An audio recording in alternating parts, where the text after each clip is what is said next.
Have you ever felt that frustrating cycle of watching tutorial after tutorial, buying new plugins and gear, but your mixes still don't quite stack up to that radio-ready quality? Am I right? Well, forget about spending thousands on new gear or plugins because today I'm dropping the 5 habits that will help you be a better engineer. By the way, you will love the fourth tip. Are you ready for this? Let's go. Hey guys, I am DJ Legion from Audio Waves Academy, and today I wanted to talk about some habits that grew on me because I am working on the music industry more than 10 years. My first tip, if you are a beginner especially, is always use reference tracks. A reference track is a song that you really admire and you want your mix to sound like it, so it is like your end goal when you want to mix a track that sounds something like this. It will help you stay on track with your goal of achieving this sound. My first step is to choose a well-mixed song in the same genre. For example, if you are working on a rock track or on a hip-hop track, select a song from a well-known artist that represents this kind of genre. Let me show you an example how I would go and use this technique. Right now I have this beat.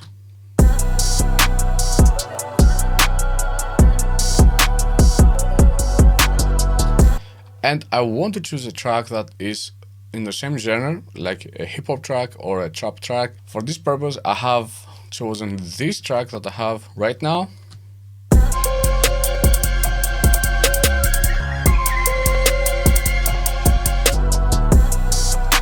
So you can hear right away that it's a little bit close. After you found this track, you are going to use it on your project. I will show you in a while how I would go and use it. And then you can go back and forth to compare how the reference track sounds and how your track sounds.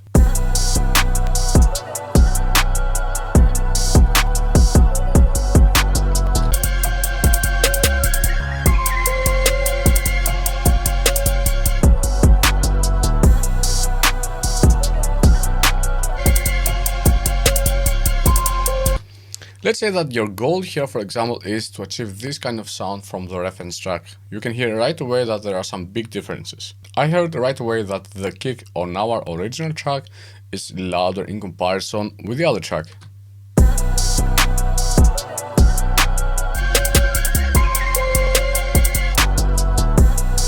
So what I would go and do is I would go and dial down a little bit the kick.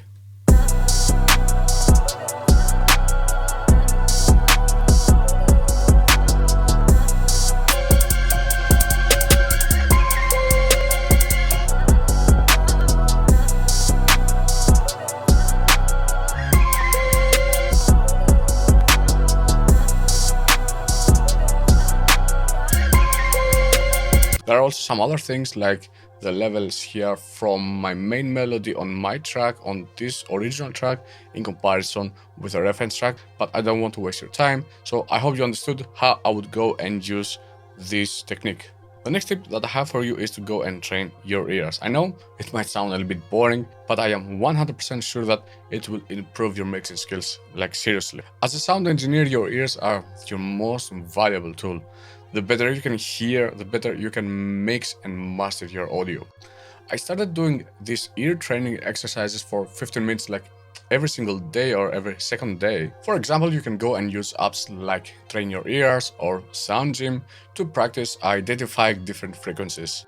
These exercises help you quickly identify which frequencies need boosting or cutting during a mix, for example. In addition, regularly practicing EQ adjustments with isolated instruments can really help you understand how to achieve a clean mix. The third habit that I am talking about is regularly take breaks to rest your ears. You might be thinking that this is not so important, but if you work on a project like for 2 hours or maybe 3 hours sometimes, it will not help you have better results because listening fatigue can lead to poor decisions. My advice for you is to work for 55 minutes, then you can take a small 15-minute break, set a timer for your working and break periods. After this 45 intensive focused work, I would just go and turn off my DAW and maybe take my tablet, work on some other things, or do something else like go outside and come back again. Use this 15 minutes break to do something else that is not related to music because you want your ears to get relaxed. Believe it or not, after this small break or maybe a one-day break from your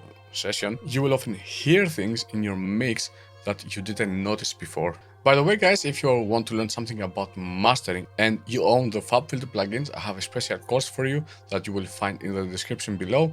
There you will learn how you can go and master your tracks with FabFilter plugins only. One habit that instantly sets professional mixers apart is using automation. They tend to automate a lot of different settings and plugins because this way they add movement and interest to the song. We are talking automating things way beyond just volume levels. We are talking about automating EQ, compression, bypassing, and effect parameters in real time.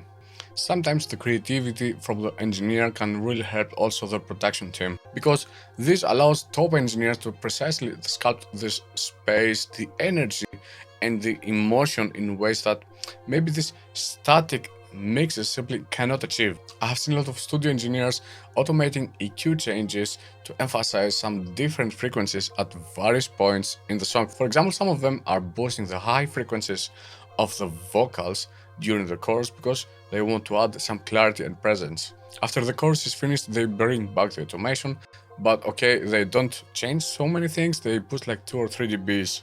But still, this makes a big difference. Some others also apply automation to effects like reverb or delay.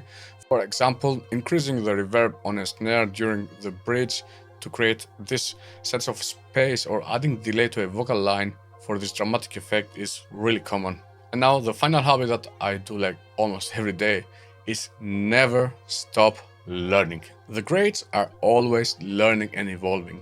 You can go and subscribe to audio engineer blogs or YouTube channels. You can go and read some classic books on mixing philosophy. You can also constantly update your toolkit with new plugins and workflow tricks. There are some websites and forums, for example, the Sound on Sound, the Gearslutz, and the Pro Audio Files, that offer a wealth of knowledge through articles.